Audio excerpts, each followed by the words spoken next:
नमस्कार दोस्तों, आप सबका स्वागत है मेरे YouTube channel taxation with Sushant पे। आज हम इस वीडियो में डिस्कस करने जा रहे हैं एप्लीकेबिलिटी ऑफ टैक्स ऑडिट। आज हम इस वीडियो में देखेंगे कि इनकम टैक्स में जो ऑडिट होता है वो होता क्या है, वो किस पे एप्लीकेबल होता है और उसका प्रोसीजर क्या है, और अगर हम नहीं करवाते हैं टैक्स ऑडिट तो उस पे पेनल्टी क्या है। सबसे पहले तो हम देखते हैं कि जो टैक्स ऑडिट है वो एप्लीकेबल किस पे होता है, उसका चार्जिंग सेक्शन क्या है। जो टैक्स ऑडिट है उसका चार्जिंग सेक्शन है सेक्शन 44 ए बी। जो सेक्शन 44 ए बी है इसमें आपको डिटेल्स मिलेंगी कि किस कंपनी पे या किस एंटिटी पे या किस पर्सन पे टैक्स ऑडिट अप्लीकेबल होगा। अगर हम यहाँ देखें तो जो section 44 A B sub section A है उसमें लिखा है कि कोई भी पर्सन जिसकी टोटल सेल या टर्नओवर या फिर ग्रॉस रिसीट यानी कि जो बैंक में पैसे आए वो अगर एक साल में 1 करोड़ से ऊपर होती है तो उस पर टैक्स ऑडिट अप्लीकेबल हो जाएगा। यानी कि अगर आप एक बिजनेस कर रहे हैं, मान लीजिए मेरी कोई प्रोप्राइटरशिप है या कंपनी है और उसमें मैंने पिछले साल में फॉर एग्जांपल फाइनेंशियल ईयर 24-25 में मैंने 1 करोड़ 10 लाख रुपए की सेल की, तो मेरे ऊपर टैक्स ऑडिट अप्लीकेबल हो जाएगा। तो यहाँ पे हमें एक चीज और देखनी पड़ेगी कि ऐसा नहीं है कि जितने भी एसएससी हैं उनका 1 करोड़ से ऊपर गया तो उस पर टैक्स ऑडिट अप्लीकेबल हो जाएगा। गवर्नमेंट क्या है कि कैशलेस आजकल बहुत प्रमोट कर रही है। गवर्नमेंट कह रही है कि आप कैशलेस हो जाएं, ये कैश ट्रांजैक्शन अवॉइड करें। तो जो भी ऐसी एंटिटीज हैं जो कैशलेस में विश्वास रख रही हैं या फिर कैश में ट्रांजैक्शन कम कर रही हैं, तो वहाँ पे गवर्नमेंट ऑफ इंडिया ने यहाँ पे बेनिफिट दिया है। वो बेनिफिट क्या है, अगर आप यहाँ पे पढ़ेंगे ध्यान से कि provided that in case of a person whose aggregate of all amount received including amount received for sale, turnover or gross receipt during the previous year in cash does not exceed 5% of the said amount। और ऐसे ही अगला paragraph भी आप पढ़ सकते हैं कि aggregate of all payment made including amount incurred for expenditure in cash during the previous year does not exceed 5% of the said payment। इसका सिंपल मीनिंग ये है कि अगर आपका जो टर्नओवर है वो 1 करोड़ से ऊपर जाता है तो नॉर्मल केस में तो आप पे टैक्स ऑडिट अप्लीकेबल हो जाएगा। लेकिन अगर आपका जो टर्नओवर है 1 करोड़ से 10 करोड़ के बीच में है और जो टोटल कैश रिसीट है या फिर टर्नओवर है आपका, वो आपका अप टू 5% है इन कैश में। अगर 5% से ऊपर है तो फिर आप पे टैक्स ऑडिट अप्लीकेबल होगा ही होगा, लेकिन अप टू 5% है प्लस जो आपका एक्सपेंडिचर है वो भी अप टू 5% है इन कैश, तो आपको यहाँ पे एक बेनिफिट मिल जाएगा कि जो लिमिट 1 करोड़ की है उस 1 करोड़ की लिमिट की जगह पे हम पढ़ेंगे उसे 10 करोड़ रुपए।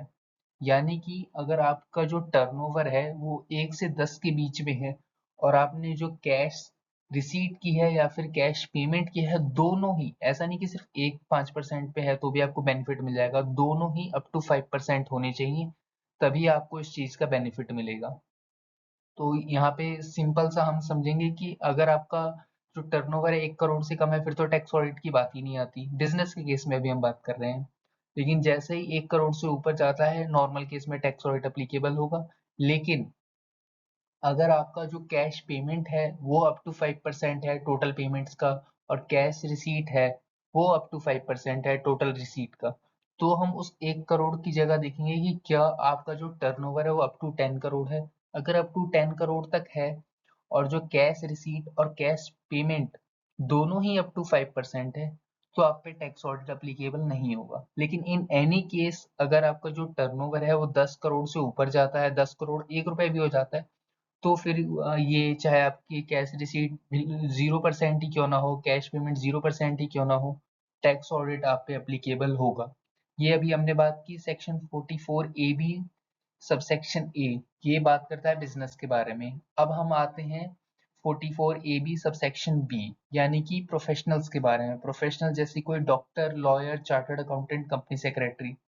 यहाँ पे हमें देखना पड़ेगा कि जो लिमिट है, जो 44 ए बी सबसेक्शन बी की लिमिट है, जैसे हमने ऊपर पढ़ा कि लिमिट 1 करोड़ की है, वैसे ही यहाँ पर लिमिट जो है वो लिमिट है 50 लाख की। अगर आपका जो ग्रॉस रिसीट है बिजनेस और प्रोफेशन से, अगर वो ग्रॉस रिसीट आपकी अप टू 50 लाख रुपीज तक है तो आप पे टैक्स ऑडिट एप्लीकेबल नहीं होगा। लेकिन जैसे ही वो 50 लाख से ऊपर जाएगी, आप पे टैक्स ऑडिट अप्लीकेबल हो जाएगा और फिर आपको एक क्वालिफाइड चार्टर्ड अकाउंटेंट से टैक्स ऑडिट करवाना पड़ेगा।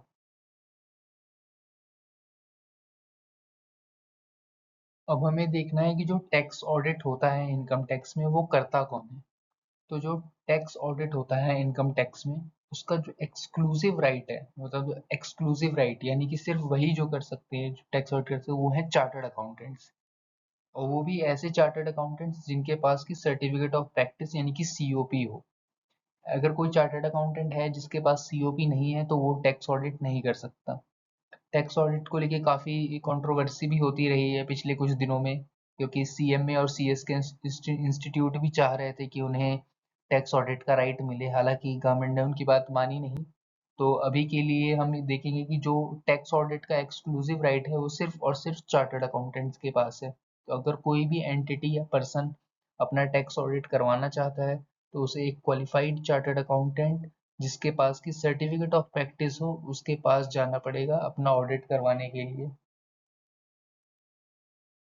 अब बात करते हैं हम टैक्स ऑडिट रिपोर्ट की। टैक्स ऑडिट रिपोर्ट क्या होता है? ये टैक्स ऑडिट रिपोर्ट जो है, जैसे नॉर्मल हम देखते हैं कि स्टैट ऑडिट रिपोर्ट होता है, सेक्रेटेरियल ऑडिट रिपोर्ट होता है, कॉस्ट ऑडिट रिपोर्ट होती है, उसी तरीके से टैक्स ऑडिट रिपोर्ट भी होती है।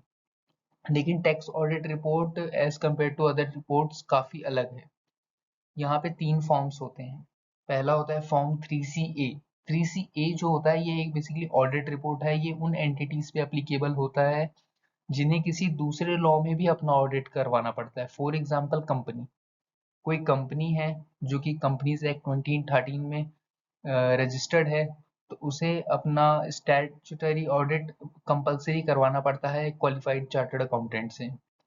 तो अगर कोई कंपनी है तो उसके लिए जो ऑडिट रिपोर्ट का फॉर्म होगा वो फॉर्म अप्लीकेबल होगा फॉर्म 3CA। इसी तरीके से अगर कोई ऐसी एंटिटी या पर्सन है जिसे कि किसी दूसरे लॉ में ऑडिट नहीं करवाना, फॉर एग्जांपल एक डॉक्टर है, एक प्रैक्टिसिंग डॉक्टर है और उनकी इनकम मान लीजिए एक साल में 60 लाख है बाय प्रोफेशन, तो उनको कहीं और तो ऑडिट करवाना नहीं, तो उन्हें सिर्फ और सिर्फ इनकम टैक्स में ऑडिट करवाना है। तो उनके लिए जो फॉर्म अप्लीकेबल होगा वो होगा फॉर्म 3CB। तो फॉर्म जो होते हैं टैक्स ऑडिट रिपोर्ट में वो दो ही होते हैं, एक होता है फॉर्म 3CA और एक होता है 3CB। इसके अलावा एक फॉर्म और होता है 3CD। लेकिन जो फॉर्म 3CD है ये कोई टैक्स ऑडिट रिपोर्ट नहीं है, ये बेसिकली एक स्टेटमेंट है जो कि जब हम फॉर्म 3CA भरते हैं तो उसके साथ हमें फॉर्म 3CA प्लस 3CD दोनों भरना पड़ता है। इसी तरीके से जब फॉर्म 3CB हम भरते हैं तो फॉर्म 3CB और फॉर्म 3CD हमें दोनों भरना पड़ता है। फॉर्म 3CD बेसिकली डिटेल होती है कंपनी की, जो ट्रांजेक्शन्स वगैरह होती है उसमें आपके 44 क्लॉजेज हैं जिसमें हमें डिटेल्स देनी पड़ती हैं क्लॉज वाइज कंपनी को, कि जो जो उसमें रिक्वायरमेंट होती है, जैसे कि टीडीएस वगैरह है, जीएसटी वगैरह है, टर्नओवर है, स्टॉक है, अपना जीएसटी नंबर है, ये इन सब की हमें डिटेल देनी पड़ती है। अब बात करते हैं due date of furnishing tax audit report. देखिए जो इनकम टैक्स एक्ट में जो लैंग्वेज यूज हुई है वो लैंग्वेज कहती है कि audit must be done before the specified date. तो जो स्पेसिफाइड डेट दी हुई है इनकम टैक्स एक्ट में, हमें उससे पहले अपना ऑडिट कंप्लीट करना है एक चार्टर्ड अकाउंटेंट को उस एंटिटी का, प्लस अपनी टैक्स ऑडिट रिपोर्ट फर्निश करनी है बिफोर द स्पेसिफाइड डेट। अब बात आती है कि यहाँ पे स्पेसिफाइड डेट है क्या। स्पेसिफाइड डेट होती है 1 month prior to the due date for furnishing the return of income. यानी जब आपकी आईटीआर यानी इनकम टैक्स रिटर्न की जो ड्यू डेट है उससे 1 महीना पहले आपको जो अपनी टैक्स ऑडिट रिपोर्ट है वो फाइल करनी पड़ती है। मैं आपको एक चीज़ एक्स्ट्रा भी बता देता हूँ यहाँ पे कि जब हम अपनी आईटीआर फाइल करते हैं, जिन भी एंटिटीज पे टैक्स ऑडिट अप्लीकेबल होता है, तो जो आईटीआर हम फाइल कर रहे होते हैं उस टाइम उसमें टैक्स ऑडिट रिपोर्ट की डेट भी जाती है और एक्नॉलेजमेंट नंबर भी जाता है। फिर इसके बाद हम देखते हैं a person covered by section 44 AB, यानी जिस पे भी टैक्स ऑडिट अप्लीकेबल हो रहा है, should get his account audited and should obtain the audit report on और बिफोर 30 सितंबर of the relevant assessment year. इसका मतलब क्या हुआ कि क्या होता है कि जो आईटीआर की डेट है, जिन पे भी टैक्स ऑडिट एप्लीकेबल होता है, उन वो जो आईटीआर की डेट है पहले 30 सितंबर थी, लेकिन आज की डेट में क्या हो चुका है कि उनकी जो आईटीआर की डेट है वो 31 अक्टूबर हो चुकी है। लाइक हो गया, इसको भी काफी टाइम हो गया 31 अक्टूबर पे। तो अगर जो 31 अक्टूबर आपकी आईटीआर की डेट है, तो इसका मतलब जो आपकी स्पेसिफाइड डेट है वो 1 मंथ प्रायर ऑफ 31 अक्टूबर यानी कि 30 सितंबर है। यानी कि जो आपकी टैक्स ऑडिट रिपोर्ट है ऑन और बिफोर 30 सितंबर वो फाइल हो जानी चाहिए। अदरवाइज आप पे पेनल्टी लगेगी, जो भी इनकम टैक्स एक्ट में जो भी प्रोविजंस है उसके अकॉर्डिंग। अब बात करते हैं आज के आखिरी टॉपिक की, penalty for not getting your tax audit done under income tax act 1961। यानी कि अगर आप पे इनकम टैक्स एक्ट 1961 के अकॉर्डिंग टैक्स ऑडिट एप्लीकेबल था पर आपने अपना टैक्स ऑडिट नहीं करवाया, तो क्या पीनल प्रोविजंस है। इसमें देखिए हमें देखना पड़ेगा कि जो, क्योंकि जो टैक्स ऑडिट है, अगर आप उसको, आपकी जो सर्टेन लिमिट्स है, अगर आप उसको फुलफिल कर देते हैं तो आप पे टैक्स ऑडिट अप्लीकेबल हो जाता है, वो मैंडेटरी हो जाता है आपके लिए। क्योंकि tax audit is not an optional thing, it's a mandatory thing. तो वो आपके लिए मैंडेटरी है अपना टैक्स ऑडिट करवाना, और अगर आप अपना टैक्स ऑडिट नहीं करवाते हैं तो आप पे ऑब्वियस सी बात है पेनल्टी लगेगी इनकम टैक्स एक्ट में। तो वो पेनल्टी क्या है, तो देखिए जो पेनल्टी है वो है 0.5% ऑफ टोटल टर्नओवर और ग्रॉस रिसीट। अगर कोई बिजनेस है तो टर्नओवर हम देखेंगे, और अगर कोई प्रोफेशन है, फॉर एग्जांपल जैसे मैंने डॉक्टर का एग्जांपल दिया था थोड़ी देर पहले, अगर कोई डॉक्टर है तो उसके केस में हम ग्रॉस रिसीट देखेंगे। तो 0.5% ऑफ टोटल टर्नओवर और टोटल ग्रॉस रिसीट और ₹1.5 lakh which ever is lower. देखिए यहाँ पे हमें ध्यान से देखना होगा कि क्या लिखा है। यहाँ लिखा है विच एवर इज लोअर, ना कि which ever is higher. Normally क्या होता है कि जब हम कोई भी पीनल प्रोविजंस पढ़ रहे होते हैं तो वहाँ पे एक सिंपल सी लाइन लिखी होती है विच एवर इज हाइयर, क्योंकि पेनल्टी हमेशा ज्यादा ही लगाई जाती है। लेकिन यहाँ पे क्या है कि थोड़ा सा बेनिफिट दिया गया है एसएससीज को। यहाँ पे लिखा है कि 0.5% ऑफ टोटल टर्नओवर और ग्रॉस रिसीट और ₹1.5 lakh which ever is lower. Lower यानी कि जो आपका जो मैक्सिमम पेनल्टी आप पे लगेगी अपना टैक्स ऑडिट ना करवाने के लिए फॉर अ फाइनेंशियल ईयर, वो लगेगी ₹1.5 लाख। हालांकि यहाँ पे भी एक चीज हमें देखनी पड़ेगी कि as per section 271B no penalty shall be imposed if reasonable cause for failure is proved. यहाँ पे हमें देखना पड़ेगा कि अगर आप अपना रीजनेबल कॉज कोई दे देते हैं कि हाँ इस पर्टिकुलर रीजन की वजह से मैं अपना टैक्स ऑडिट नहीं करवा पाया या नहीं करवा पाई, तो उस केस में आप पे कोई भी पेनल्टी नहीं लगेगी। तो फिलहाल इस वीडियो में हम इतना ही। बाकी हम अगली वीडियो में देखेंगे।